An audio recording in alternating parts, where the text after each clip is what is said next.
It was Christmas night, 1996. Boulder, Colorado, a quiet, snow-covered city asleep under twinkling lights. Inside a grand brick home on 15th Street, the Ramseys celebrated the holiday with laughter, gifts, and warmth. But before dawn broke, that same house would become the epicenter of one of America's darkest mysteries. A 6-year-old girl, a beauty queen with golden curls and a smile that lit up every room, was gone. JonBenét Ramsey, kidnapped, murdered, or something far worse. Something that happened inside the home itself. What followed was a storm of confusion, fame, and accusation that would shatter a family and haunt a nation for decades.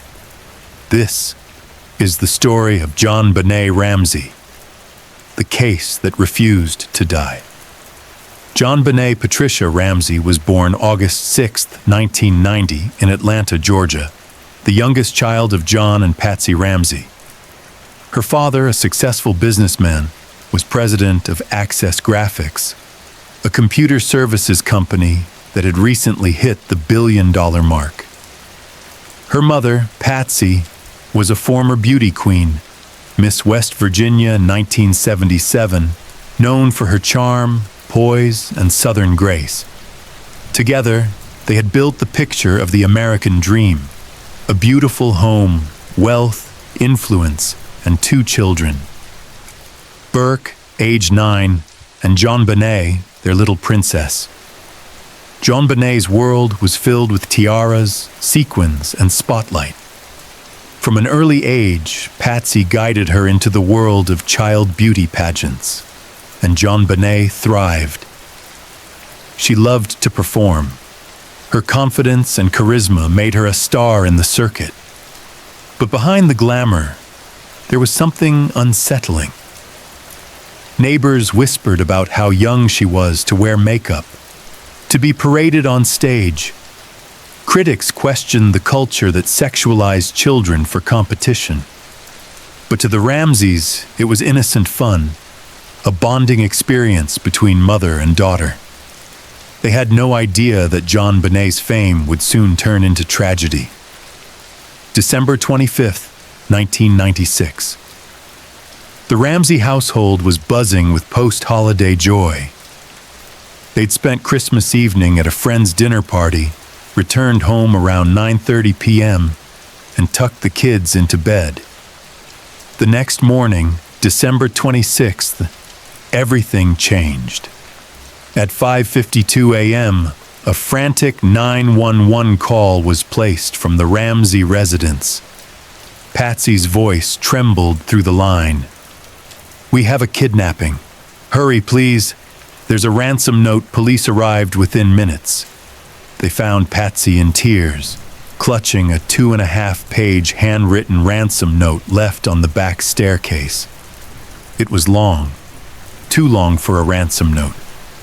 It demanded $118,000, almost the exact amount of John Ramsey's Christmas bonus that year.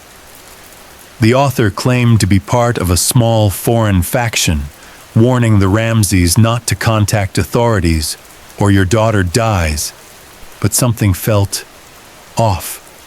The tone was theatrical, the phrasing bizarre, and the paper from inside the house. JonBenet was nowhere to be found. Officers quickly searched the home, but not thoroughly. They assumed this was a kidnapping, not a murder scene. Family friends crowded the house, moving around, making coffee, even cleaning up. Potential evidence was trampled and contaminated within hours.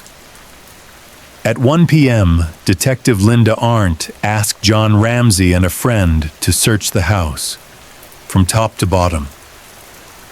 Minutes later, John descended from the basement, carrying JonBenet's lifeless body in his arms, wrapped in a white blanket, duct tape over her mouth, a cord around her neck. The nightmare had become real. He laid her on the floor near the Christmas tree. Patsy collapsed over her daughter, crying out in disbelief. The house fell silent, and the mystery began. JonBenet had been strangled and struck on the head. The coroner later determined she died from asphyxiation due to strangulation, with a skull fracture as a contributing factor. The garrote used was homemade, a broken paintbrush tied to a cord. There were no signs of forced entry, no footprints in the snow. No one heard screams that night. Everything pointed inward, to the people already inside. From the very beginning, the investigation was plagued by mistakes. Boulder police were unprepared for a crime of this magnitude. Evidence handling was sloppy. The scene had been compromised before forensics even arrived. And as the hours passed, the focus began to shift from the kidnapper to the family. Detectives noticed the ransom note's strange details, written on a pad found in the Ramsey home, in Patsy's handwriting style. The excessive length and personal details, the ransom amount matching John's bonus, all suggested someone close. But there was no clear motive, no confession, no witnesses. The police split into two camps, those who believed an intruder broke in and killed JonBenet, and those who believed the family was involved in a cover-up. Media swarmed Boulder. CNN, tabloids, true crime reporters. Everyone wanted a piece of the perfect family-turned tragedy. By January 1st, 1997, the Ramseys had hired attorneys and public relations experts. They gave a nationally televised interview pleading for information, while critics accused them of being too composed, too rehearsed. The world watched, divided. Over the next few months, dozens of theories emerged. Investigators believed someone inside the house, perhaps Patsy or Burke, accidentally caused JonBenet's death, and the family staged the scene to look like a kidnapping. Evidence cited included the ransom note's handwriting similarities to Patsy's, no signs of forced entry, the bowl of pineapple on the kitchen counter, with Burke's fingerprints and undigested pineapple found in JonBenet's stomach. But there was never conclusive proof. No fingerprints matched. No DNA linked any family member. Others believed a stranger entered through the basement window, killed JonBenet, and escaped unnoticed. Some DNA evidence from JonBenet's clothing supported this. It didn't match anyone in the family. In 2008, the Boulder District Attorney officially cleared the Ramseys based on those DNA findings. But critics argued that the DNA could have been transferred by contaminated manufacturing or mishandled evidence. Given JonBenet's pageant exposure, some believed she became a target for predators. Police examined hundreds of sex offenders across multiple states, but no direct link was found. Theories even reached into the neighborhood, with some suggesting a neighbor, a housekeeper, or a family acquaintance could have been involved. Each lead faded into speculation, with nothing concrete enough to close the case.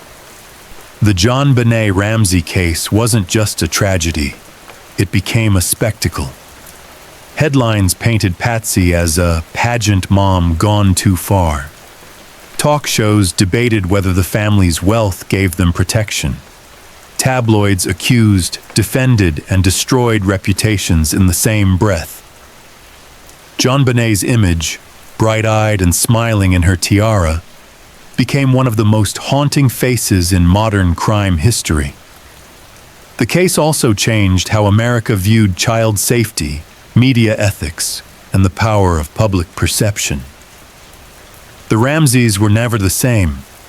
Patsy battled ovarian cancer, passing away in 2006, still pleading her family's innocence.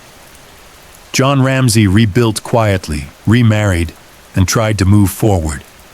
but the shadow of that night never left. In 2006, 10 years after the murder, a man named John Mark Carr confessed to killing JonBenet. The world froze. Was this it?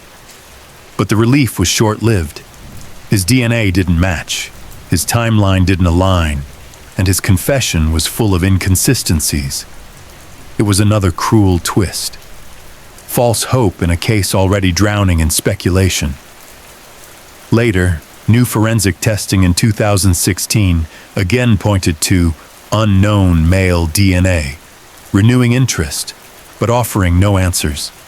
Every decade, fresh documentaries, podcasts, and Reddit threads revive the theories, yet none can bridge the gaps that forensic science and time have left behind. 25 years later, Boulder still remembers. The Ramsey home has changed owners many times. The name JonBenet remains synonymous with mystery, media obsession, and the failure of justice.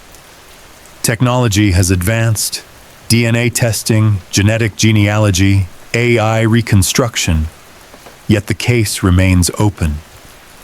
The Boulder Police Department insists it's still active, with over 21,000 pieces of evidence and hundreds of interviews on record. But no arrest, no closure. JonBenet would be in her 30s now, a woman, perhaps a mother. Instead, she's frozen in time, forever 6 years old, in a white dress beneath Christmas lights. And that's what makes this case so haunting. It's not just a mystery, it's a wound that never healed. The murder of JonBenét Ramsey is more than an unsolved crime. It's a mirror, reflecting our fear, our fascination, and the uncomfortable truth about how innocence can vanish in an instant. Her story forced America to look closer at privilege, perception, and how quickly justice can crumble under public pressure. Every year, new eyes return to this case, hoping to find the missing piece. But the truth? It might already be buried somewhere in that home, in a file box, or in a memory someone refuses to revisit. And yet, we keep searching. Because JonBenet deserves answers. Because every child does.